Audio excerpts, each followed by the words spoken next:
When famine gripped a far-off land and there was naught to eat, a family struggling to live had scarce bread nor meat. The stepmother devised a ruse to stretch their meager goods. She told her husband she would go berry picking in the woods. She said she'd take his children, Hansel and Gretel named, to gather up nature's fare. Thus was her idea framed. Now young Hansel heard her talking, but did not trust the tale. He gathered small white stones that night to mark a homeward trail.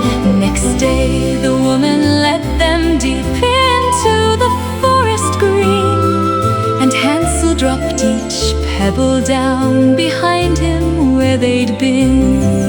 The stepmother then bade them pick where summer fruits were grown, and then she slipped away and left the children all alone.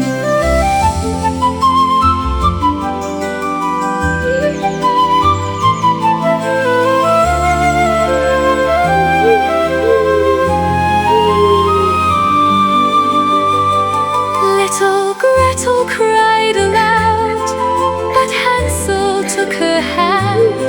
Look how the moon shines on the stones to light the way as planned. And so the children made their way back home, to the surprise of the cruel stepmother, who could not believe her eyes. The father held his children close, once more a happy man. But stepmother, she locked the door against the boys' good plan. Next day she led the children back, more berries they must find. And naught but bread had Hansel now to crumb and dropped behind. Again the stepmother did flee, then Hansel looked around, the crumbs to find, to follow them, but these the birds had found. Little Gretel cried once more, but Hansel hid his fear. He took her hand to lead her home, but no path was there here. They wandered through the forest thick, now lost in unknown parts, until they came upon a sight which brightened up their hearts.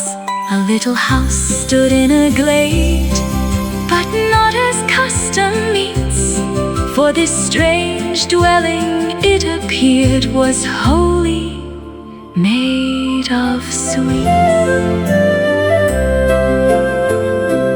Gingerbread walls, gumdrop roof, windows of sugared panes, all set about with butterscotch, nuts and candy canes, sugar plums and licorice, toffee candied peel, peppermint and lemon drops. The house seemed hardly real.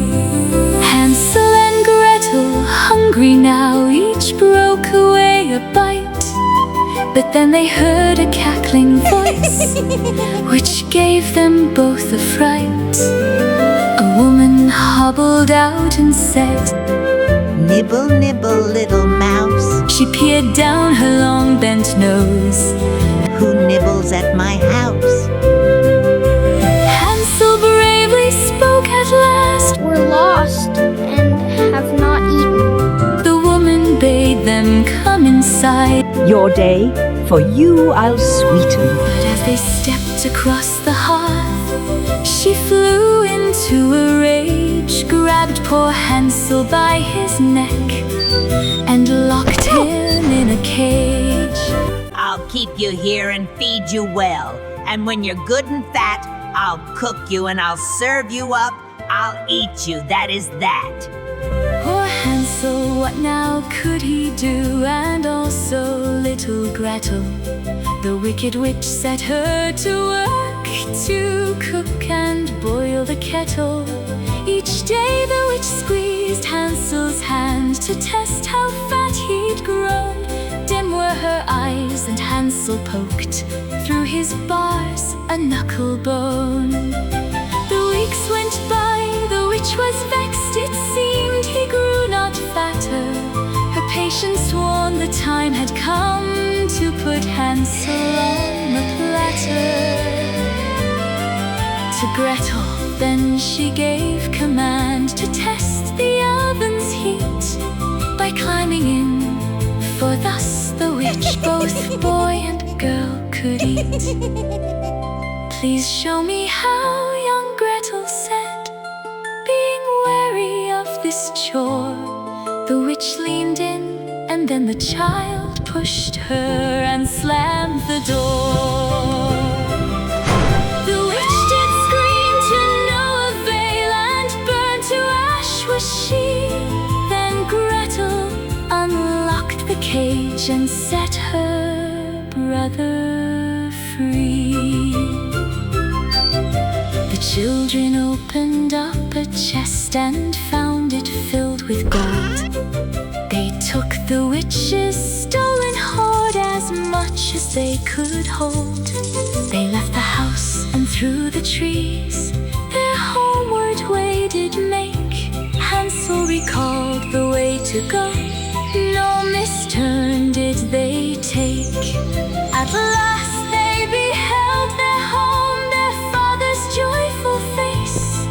He welcomed them with open arms, his children to embrace. The stepmother had died meanwhile. The days of want were past, with naught but love and gold enough. They lived in peace at last.